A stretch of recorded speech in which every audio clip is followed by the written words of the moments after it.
Where did I go? When did the sunrise? How did I... Welcome back to Girl Talk. I hope you guys had a fabulous week. We have a lot to talk about this episode, and we have a special guest speaker at the end, so stick around till the end.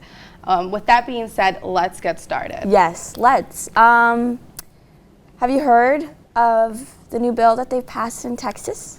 I've briefly heard about it, not too much. Do you want to elaborate that for me a Well, little it's bit? not the best. It's a straight attack on our trans kids, I believe. Basically, the bill, if you happen in schools, if you happen to see a kid that looks trans, you are able to report that. Okay. And therefore sue the parents of the kids for child neglect. Wow. Isn't that I feel like that's a form of HIPAA involved in there, Right. right? I feel like that's private. It is. Medical things, there's no need for that to be said at all. So I feel like that's totally a violation of HIPAA some way, somehow. I am not sure how, but. I also think it's just it's none of your business. Absolutely. Let the kid be a kid. Right.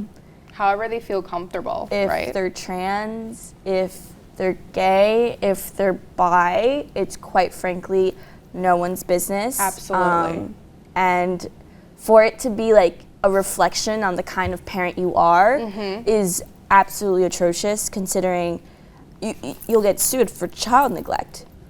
And this is happening in Texas, right? Yeah, where is the neglect of the child? I don't understand. If anything, it is quite the opposite. They are accepting their child for who they are. And if anything, that's far from neglect, in my opinion. No, absolutely. And I think Texas currently has about 41 new laws that they're trying to pass on this whole LGBTQ community. And I think it's just now you're seeing that it's being targeted at this specific type of people, and it's honestly just hurtful, and I think disgusting.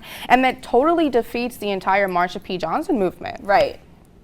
She's iconic. Yeah, for those who don't know who Marsha P. Johnson is, which I hope you already do, she is a black trans woman. She led the fight for the Stonewall riots back in New York City. Right.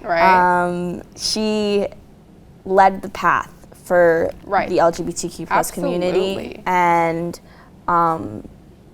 in seeing her, just the rioting and just the whole movement within itself, it was inspirational for so many people in the LGBTQ plus community. And not only that, she really had a very hard upcoming, right? So even though she did not have a lot, she was always helping people. She would give out clothes, she would give out food, even though she didn't have absolutely anything. She moved to New York City with $15. $15 in a bag of clothes, guys.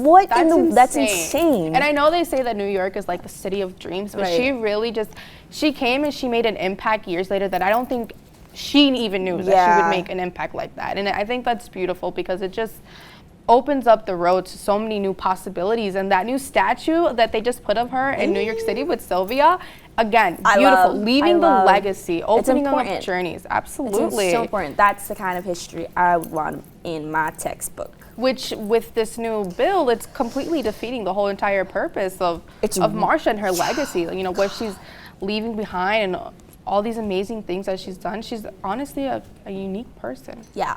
And then speaking about black women. Yes, Patricia E. Bath. If you guys don't know who she is, I don't.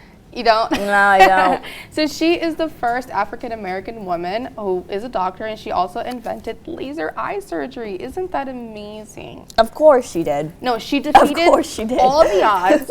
All the odds were defeated, and just being the first woman in healthcare industry during the 1960s, which at this time we all know segregation was happening and all things like that. So she just made a complete impact. And I was reading a little bit about her, and she had to endure a lot of what was going on at this time. She had to endure just so many hurtful things, but that did not stop her. She kept going, and she became a doctor, and she invented laser eye surgery, guys. Which I think that's really important to think about, because besides personally as a woman of color, you have so many just bumps in the road, Right. and constant setbacks. I remember going to high school, and like I went to a predominantly white high school. It was not it, and there was so much just banter towards me, I want to say, Right.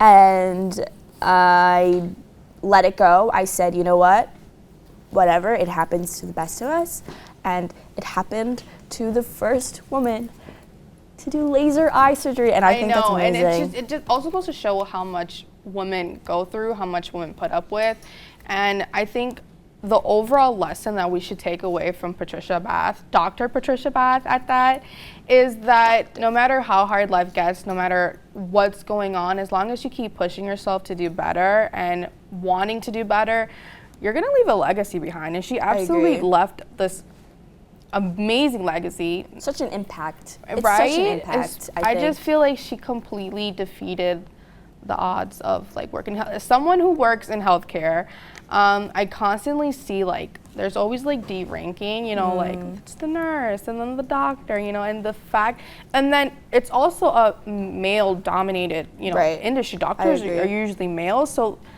the fact that she was just a woman alone was like, wow, like I can do this. She's an inspiration for me, and I feel like she should be an inspiration for like so many other women. Which she is, yeah. Right? Yeah. So in 1983, she was actually the first woman to become an, I can't even say this, ophthalmology. I can't even say it. I'm not gonna I'm not bother. even I'm not gonna try. bother. So let's just say she was the first woman to do that Wow. as a residency in the United States. So she's really been just a really big inspiration for Groundbreaking. starting new things. Yeah. And she was the first woman to be laser eye surgery, first woman to have this residency in the United States of America. She's just Imagine. leaving behind legacy. The first. How many? Yeah. Wow. That's really inspirational. And she like did so much. She also like was a volunteer. So she volunteered as an assistant surgeon. Do you know how much surgeons make?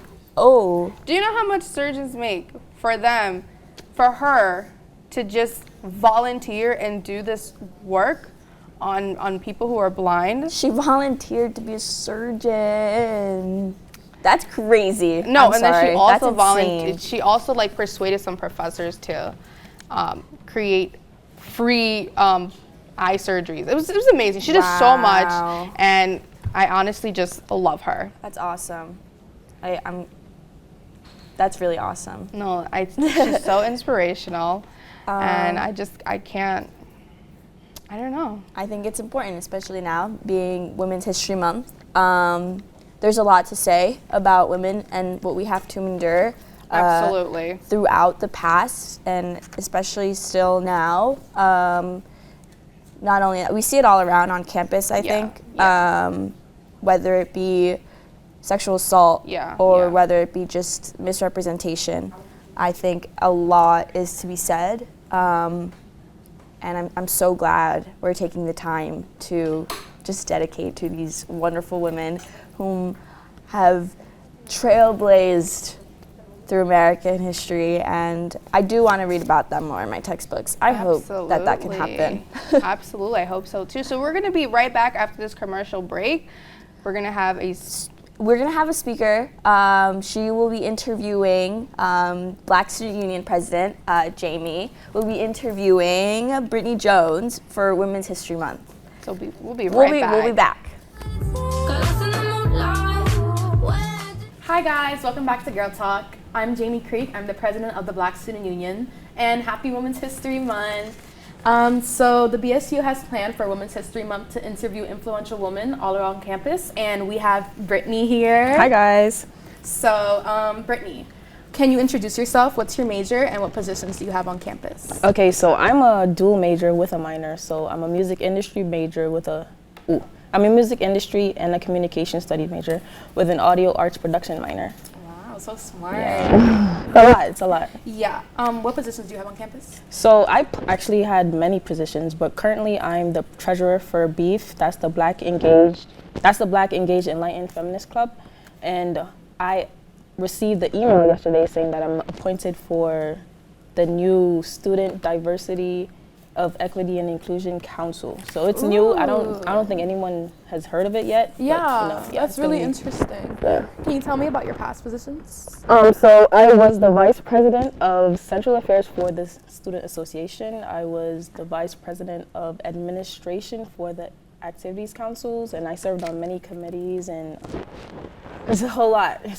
Okay, and what was that like? It was a new experience, especially being a person of color in these white spaces. So most of the time, I was the only black student, the only black girl on those committees and positions. Okay, so it was definitely like rough. Yeah, it was. I wouldn't say it's intimidating, but I definitely had to step into a new space and just learn how to maneuver through that. Yeah. It's like definitely hard being like the only person that like you don't have anyone that looks like you in a space. So. And even still, they would be like older, you know. Yeah. So it would be like kind of So what's it like being a student and a woman of color on campus? Man, it's so hard. It's really hard, and I'm not gonna sit here and say it's the best thing ever. It's really difficult because this school is predominantly girls, women, but it's also predominantly white. Everybody knows that. But most of my classes, like I said, I'm a music industry major. That a music industry is a male-dominated industry. So most of my classes are white men. Even though this school is full of women, my classes mostly white men. Especially my first 3 years of this school. Yeah, it's mostly white men. It was really hard because it's like, I'm literally, not only am I the only black student, I'm the only black girl. Yeah. Yeah, that's a lot. I wouldn't say it's intimidating. I like the challenge, but it was definitely hard. Yeah, it's like, it's new. Yeah. So what do you think the school needs to change to be able to support women of color on campus? Well, first of all, we need more. I think we don't have any type of like D9 sororities.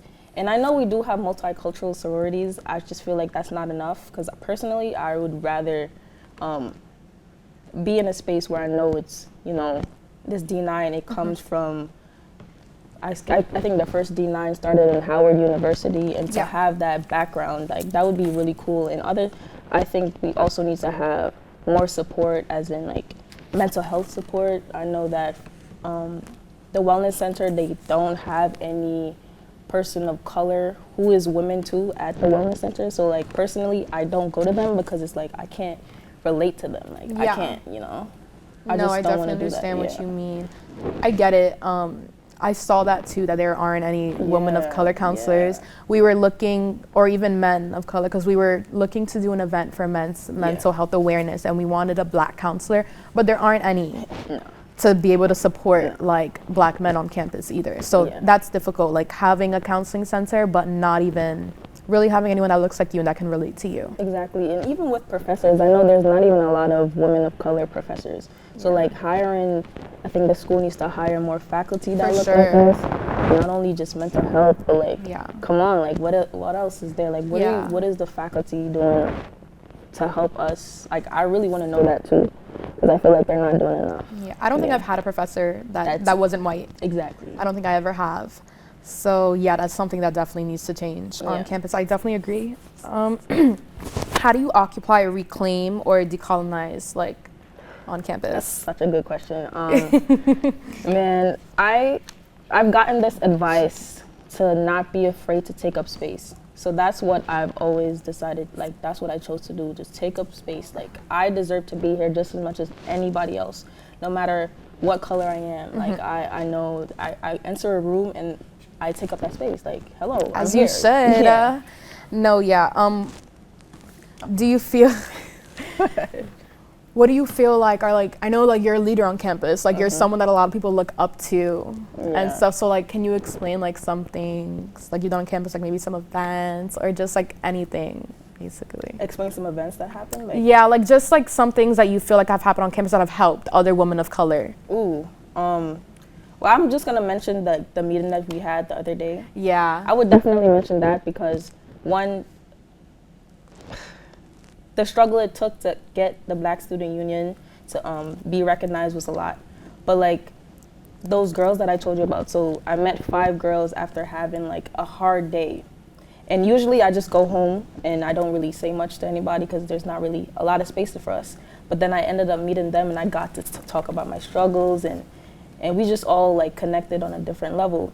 And then they told me about the BSU meeting. So then we all ended up going, and then it was very comforting knowing that like, wow, there are people like me. Like I started off having a bad day to having like a really good one, meeting new people, meeting new friends.